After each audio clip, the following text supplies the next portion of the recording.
어떤 사람은 자신이 죄를 지어서 감옥에 들어갔는데도 너무나 억울하게 생각하는 사람들이 있습니다. 그 사람 말인즉슨 더 나쁜 짓을 하는 사람들이 많은데 자기만 재수없게 걸려서 감옥살이를 한다는 거죠.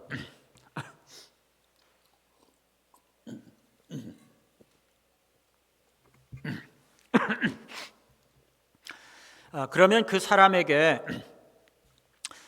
당신이 이렇게 부정한 행위를 한 것이 옳습니까? 이렇게 물으면 그렇지는 않다고 합니다.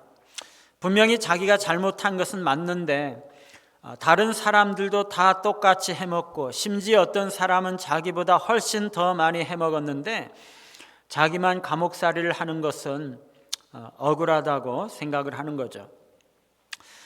정말 이렇게 사회에서 죄가 보편화되고 사람이 만연하게 되면 사람들은 죄 짓는 것을 두려워하기보다는 자기 죄만 드러나서 비난의 대상이 되고 자기만 처벌받는 것에 대해서 억울하다고 생각을 하게 되는 것입니다.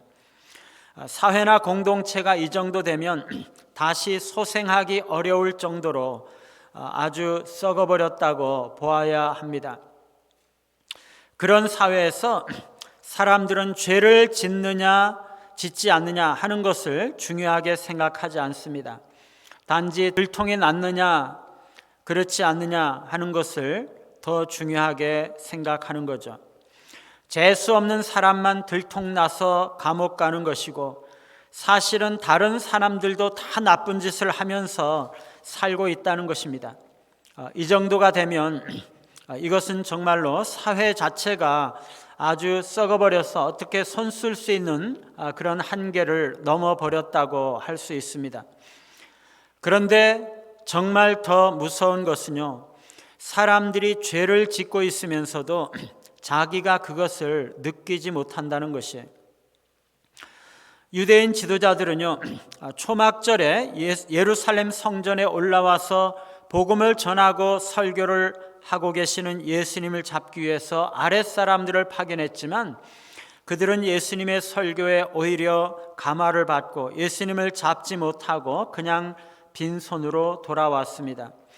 그래서 사내들인 의회는 해산을 하였고 의원들은 각기 다 집으로 돌아갔습니다.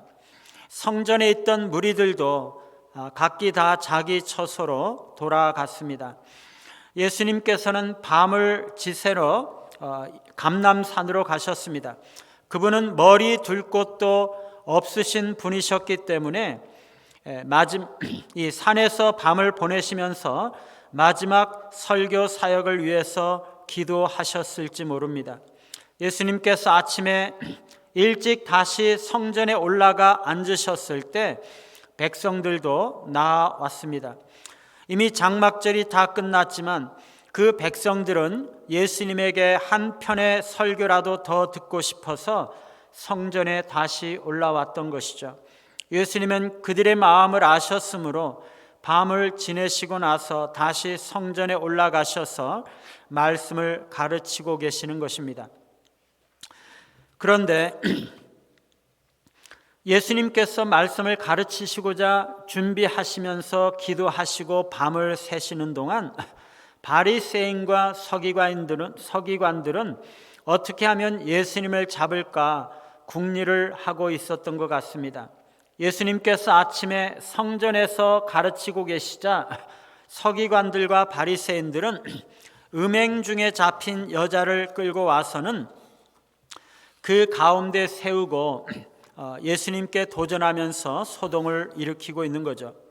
선생이여, 이 여자가 간음하다가 현장에서 잡혔나이다. 모세는 율법에 이러한 여자를 돌로 치라 명하였는데 선생은 어떻게 말하겠습니까? 아마도 이 여자는 장막절 도중에 간음하다가 현장에서 잡혔던 것 같습니다. 이스라엘의 절기 때는 종종 그런 일이 있을 수 있습니다.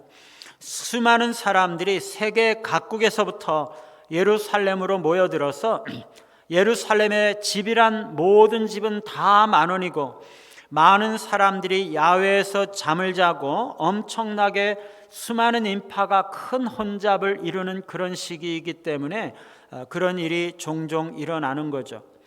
여러분, 우리가 다른 사람들의 죄를 발견했을 때 어떤 태도로 접근해야 될까요? 그 사람의 입장이 되어서 그들의 상황과 어려움을 이해하려고 해야 되는 거죠. 다른 사람을 판단하는 것은 우리가 해야 할 일이 아닌 것입니다. 우리는 마치 우리가 그 죄를 지은 것처럼 그들에게 공감과 연민으로 대해야 하는 거죠. 그런데 지금 서기관들과 바리새인들은요, 그녀의 상황이나 어려움이나 그 입장을 이해하려는 마음은 전혀 없습니다. 그녀가 당하는 수치심이나 공포감, 유린된 그녀의 인격이나 상처받은 그 인격에는 전혀 상관이 없는 것, 관심이 없는 거죠. 왜 그럴까요? 이 여인의 죄는 변명할 수 없는 명백한 사실로 백일하에 드러났고 그 여자는 돌로 침을 당해야 할 죄인이기 뿐인 거죠. 죄인일 뿐이기 때문이죠. 그러나 사실은 더 중요한 이유가 있습니다. 그것은 예수님을 죽이려는 사악한 죄가 그들 속에 숨어 있었기 때문입니다. 모세는 율법에 이러한 여자를 돌로 치라 명하였거니와 서기관들과 바리새인들의 말은 너무나 정당한 결론이죠. 율법에 따르면 간음하다가 잡힌 여자와 남자는 돌로 치라고 말씀하고 있습니다. 그런데 사실상 그 지도자들은 너무나 자신들은 의롭고 경건하고 죄에 대한 적대감을 대단히 가지고 있는 것처럼 보이려고 하고 있지만 사실은 그들은 참된 경건이나 신앙 질서에 대해서는 전혀 상관이 없고 관심이 없고 단지 예수님을 잡으려고 이 여인을 도구로 사용하고 있는 거죠. 선생은 어떻게 말하겠나이까? 그들은 예수님을 그렇게 경멸하면서도 선생이라고 부르고 있습니다. 그들이 진실하게 예수님에게서부터 듣고자 하고 존경하는 마음이 있어서 이 질문을 하였다면 정말로 칭찬할 만한 질문을 한 것이죠. 그러나 실제는 예수님을 시험하고 있는 것입니다. 만일 예수님께서 돌로 치지 말라, 그 여자를 용서해 주어라 라고 말씀하시면 모세 율법의 위배가 되는 거죠. 만일 돌로 치라고 말씀을 하시면 유대인들은 사용하는 권리가 없다고 규정한 로마 법의 위배가 되는 것입니다. 이 바리새인과 서기관들의 목적은요, 이러지도 저러지도 못하는 간교한 질문으로 예수님을 덫에 빠뜨리기 위한 것입니다. 예수님에게 모세 율법을 깨뜨리는 대답을 하게 하고 그것으로 그를 정식으로 고소하고 산헤드린 공회에서 정죄를 받게 하고 백성들 가운데 예수님의 영향력을 제거하려고 하는 거죠. 모세 율법에 따르면요, 간음하다가 현장에서 잡힐 경우에 여자뿐만 아니라 남자까지도 돌로 치라고 말씀하고 있어요. 그런데 그들이 여자만 끌고 온 것은 그들이 율법을 집행하는 것에나 아니면 죄에 대한 미움과는 거리가 멀고 오로지 예수님을 체포하는 데만 관심을 가지고 있다는 것을 보여주고 있는 거죠. 그런데요, 예수님께서는 그들의 질문에 대해서 아무런 대답도 아니하시고 몸을 굽혀서 땅에 뭔가를 쓰세요. 그래도 유대인들이 계속 질문을 하면서 다그치는 거죠. 그러자 예수님께서 일어나셔서 너희 중에 죄 없는 자가 돌로 치라, 그렇게 말씀을 하시고 다시 몸을 굽혀서 손가락으로 땅에 글자를 쓰시는 것입니다. 여러분, 지금 왜 예수님께서 아무 말씀도 안 하시고 이 땅바닥에다가 뭐라고 이렇게 글씨를 쓰고 계셨을까요? 성경에 정확히 나와 있지 않기 때문에 정확히 알 수는 없을 것입니다. 이 다음에 우리가 천국 가면 예수님께 한번 물어봐야 되는 것 중에 하나가 바로 이거겠죠. 그러나 한번 우리가 짐작은 해볼 수 있겠죠. 뭐라고 쓰셨을까요, 여러분? 어떤 사람은요, 바리새인과 서기관들이 너무나 철면피처럼 뻔뻔스러워서 예수님께서 충격을 받으시고 그들을 위해서 기도문을 땅에 쓰시고 계셨다라고 생각을 했어요. 충분히 그럴 수도 있죠. 또 어떤 사람은요, 예수님께서 단지 대답을 하지 않으시고 그런 문제에 귀 기울이거나 간섭할 의사가 없음을 표시하기 위해서 그냥 고개를 숙이시고 땅에다가 낙서하셨다고 생각을 합니다. 그렇지만 결국에 예수님께서 그들의 질문에 대답을 하셨기 때문에 무관심하려고 해도 그럴 수가 없었던 것이죠. 정말 지혜로운 현자들은 대개 대답할 말을 미리 준비하는 습관이 있죠. 어떤 유명한 회사의 임원은요, 사장이 부르면 언제나 사장실 앞에 가가지고 5분 동안 서서 사장이 지금 왜 나를 부를까 생각을 한대요. 그래서 지금 회사의 중요한 현안이 뭐고 어떤 대책이 있는지, 사장이 지금 뭐를 물어볼지, 내가 어떻게 행동을 해야 될지 이런 그런 것들을 생각해보고 사장실로 들어간다고 합니다. 아주 지혜로운 임원이죠. 그런 것처럼 예수님께서 지금 뭐라고 대답할지 생각하기 위해서 시간을 가지고 계시는 것이다, 이렇게 생각하는 사람들이 있어요. 그런데 그렇지는 않은 것 같아요. 왜냐하면 예수님께서 땅바닥에 쓰시다가 일어나셔서 너희 중에 죄 없는 자가 먼저 돌로 치라 말씀을 하시고 나서 또 몸을 굽혀서 쓰셨거든요. 생각하기 위한 것이라면 대답하시고 나서 또 쓰실 필요는 없는 것이죠. 저는요, 종종 부부싸움을 했는데요, 제가 부부싸움을 할 때면 종종 하는 습관이 있어요. 부부싸움을 할 때는 상대방 말을 잘 듣지 않거든요. 서로가 자기 주장만 하죠. 그래서 말이 잘 안 통하는 것입니다. 그래서 말이 안 통하면 그냥 따로 돌아서서 저는 혼자서 일이 여차여차 이렇게 되었다, 당신은 어떤 행동을 했고 어떤 말을 했고 나는 어떤 말을 했다, 이렇게 말하는 것은 너무 잘못된 것이다, 너무 심한 것이다. 나는 이런 말을 했는데 나는 잘못했다, 내가 잘못했다 이러면서 내 잘못이 뭐고 당신 잘못이 뭐다, 이거를 핸드폰에다 컴퓨터에다가 기록을 다 하고 핸드폰으로 그 편지를 아내에게 보내는 거죠. 제 생각에는요, 예수님께서 땅바닥에다 뭔가 쓰시는 것은 이 여자를 고소하는 자들에게 일종의 편지를 쓰고 계신 것이 아닌가, 그런 생각이 들어요. 편지를 보내기 위해서 그 고발하는 사람들의 이름을 하나하나 다 기록하고 계셨던 거죠. 예수님은요, 사람들의 마음속을 다 보고 계셨죠. 고소하는 자들이 얼마나 사악함에 깊숙이 물들어 있고 그들의 마음이 얼마나 비극적으로 뒤틀려 있는지를 예수님은 보고 계시는 것입니다. 자칭 의로운 사람들이 마음속에 사리를 품고 있으면서 간음하다 잡힌 여자를 이용해서 예수님을 잡고자 하는 그 사악한 양심 가운데 있는 사악한 죄들을 하나하나 기록하시면서 그들의 양심에 빛을 비추시고 계셨다고 생각이 돼요. 너희들이 이 여자를 고소하고 있지만 너희들의 마음이 얼마나 사악한지 한번 들여다보라는 거죠. 그런데 바리새인과 서기관들이 묻기를 그치지 않고 계속하자 예수님은 일어나셔서 말씀하시는 거죠.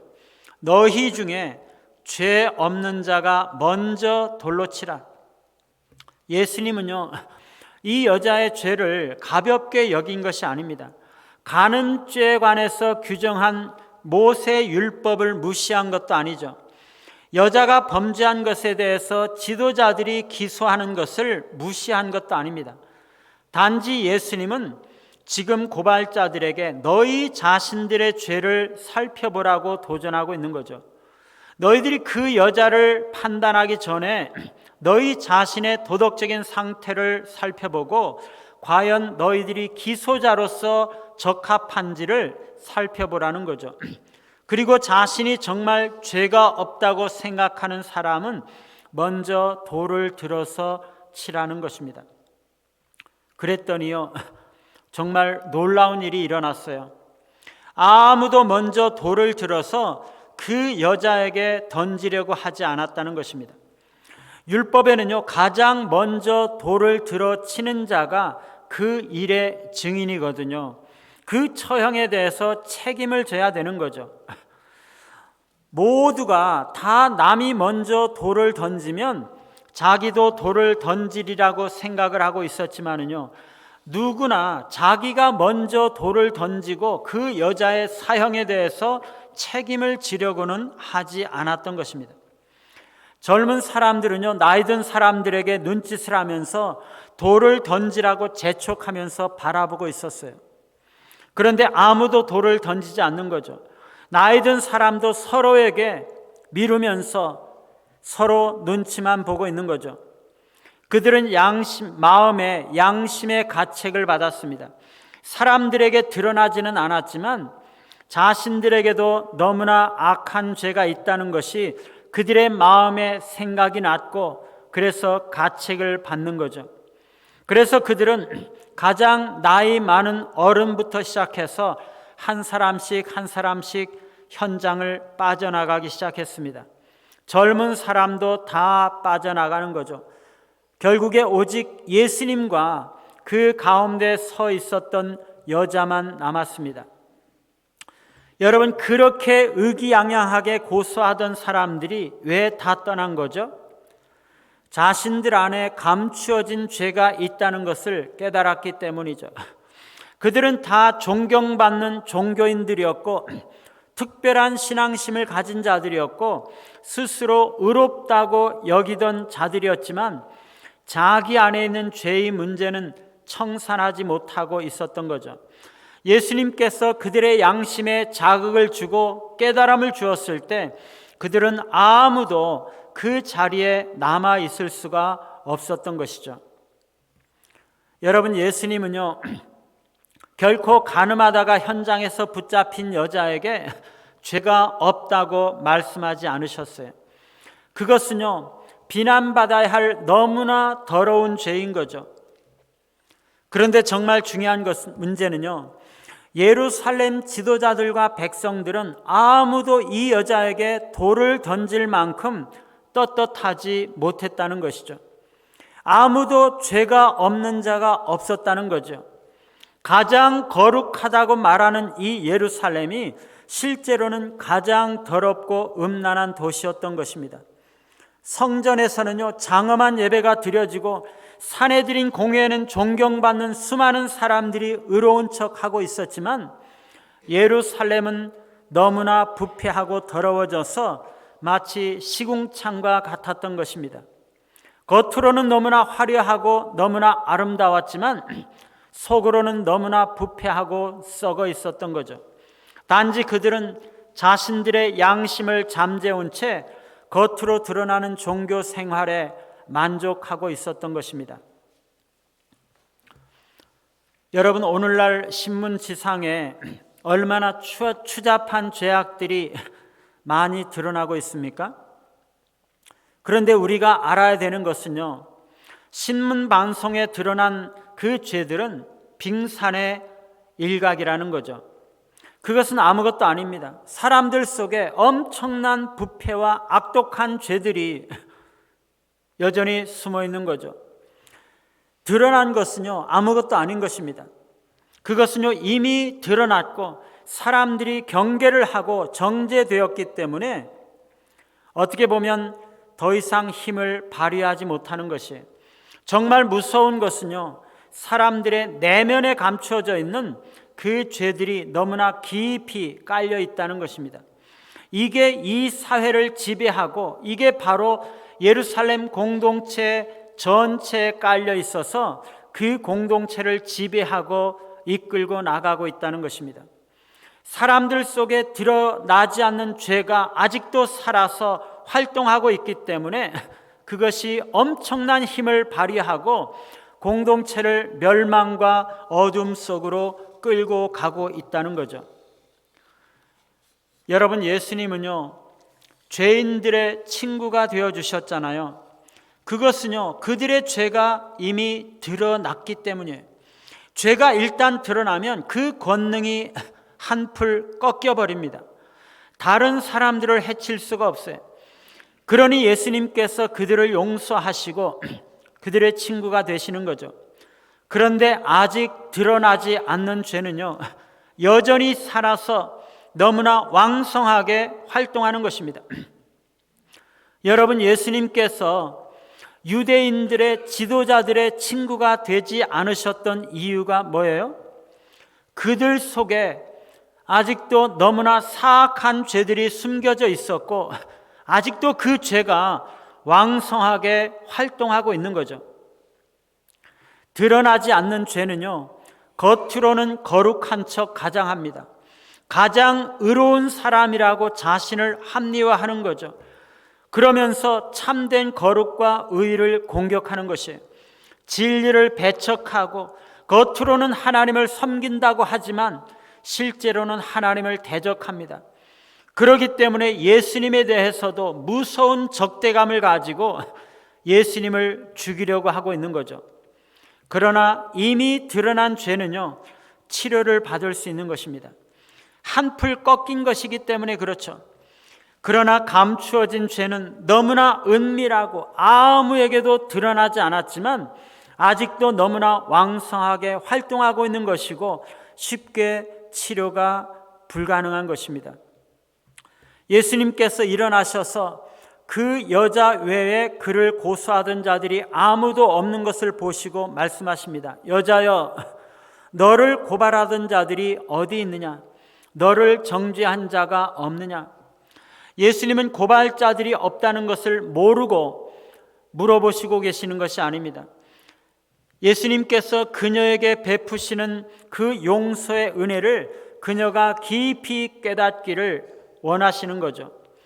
모든 고발자들이 다 가버린 것입니다. 모세의 율법이 요구했던 그 정죄의 선언이 누구에 의해서도 그녀에게 선고되지 않았던 거죠. 그녀가 그것을 고백합니다. 주여, 없나이다. 그러자 예수님께서 말씀하시죠. 나도 너를 정죄하지 아니하노니 가서 다시는 죄를 범하지 말라. 여러분, 얼마나 놀라운 말씀입니까? 나도 너를 정죄하지 아니하노니 가서 다시는 죄를 범하지 말라. 죄가 없으신 예수님은요, 돌로 치실 수 있는 유일하신 분이시잖아요. 그런데 예수님은 정죄를 거절하셨습니다.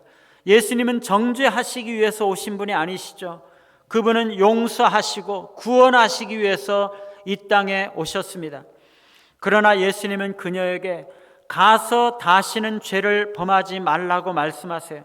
참된 회개는요, 죄에서 떠나는 거죠. 행동으로 입증이 되어야 되는 것이에요. 어떤 사람이 행악을 그치고 자기 죄에서 떠나고 돌아설 때야 비로소 그는 참된 회개를 하는 것이죠. 그런데 여러분, 바리새인들과 서기관들은요, 그들의 숨겨진 죄가 드러났음에도 불구하고 그냥 돌아갔어요. 사내들인 공회의 존귀한 의원들이었던 그 사람들은 다 양심의 가책을 받았어요. 그런데도 그들은 회개하지 않았습니다. 예수님께 돌아오지도 않았습니다. 바리새인들과 서기관들은 자신들의 죄를 인정하지 않고 예수님께 돌아가지 않음으로써 회개할 기회를 놓쳐버린 거죠. 개인적으로 변화될 기회를 잃어버린 것입니다. 그들은 메시아 예수님을 인정하기를 거부하고 계속적으로 완고한 마음으로 위선과 가면 속에서 살아가고 있는 거죠. 그리고 계속적으로 죄가 그들의 영혼과 삶을 지배하도록 허용하고 죄의 매인 채 살아가는 것입니다. 그 마지막이 무엇입니까? 멸망이죠. 결국에 멸망을 당하고야 말았던 것입니다. 유대인들은요, 죄를 숨겨둔 채 회개하기를 거부했기 때문에 예루살렘 전체가 결국에 멸망을 당하고 말았던 것입니다. 사랑하는 여러분, 성령께서 우리의 내면을 비추어 주시고 우리의 숨은 죄가 드러나면은요, 예수님께로 돌이키고 그 죄를 버리고 다시는 그 죄를 짓지 말아야 되는 거죠. 그런데 많은 사람들은요, 죄가 드러났음에도 불구하고 그 죄에서 돌이키지 않고 그 죄를 그냥 가지고 살아가는 거죠. 많은 사람들은 너무나 미련하게도 나의 생각이나 행동이 죄라는 것이 드러났는데도 그것을 계속 행하면서 사는 것입니다. 계속 그 길로 가는 거죠. 그러면 어떻게 되는 것입니까? 죄와 함께 멸망당하는 거죠. 물론 진정으로 예수님을 믿은 사람이라면요, 구원이 취소되는 것은 아니지만 그 죄로 인해서 치러야 될 모든 대가를 다 치르고 받아야 할 심판을 다 받는 거죠. 여러분, 이게 얼마나 어리석은 일이에요. 빛 가운데 나오는 것이 사는 길이죠. 우리 주님은요, 나도 너를 정죄하지 아니하노니 라고 말씀하셨어요. 우리가 우리의 죄를 인정할 때 우리 주님은 결코 정죄하지 않으세요. 여러분, 구치는요, 나만 모르고 다른 사람들은 다 아는 거잖아요.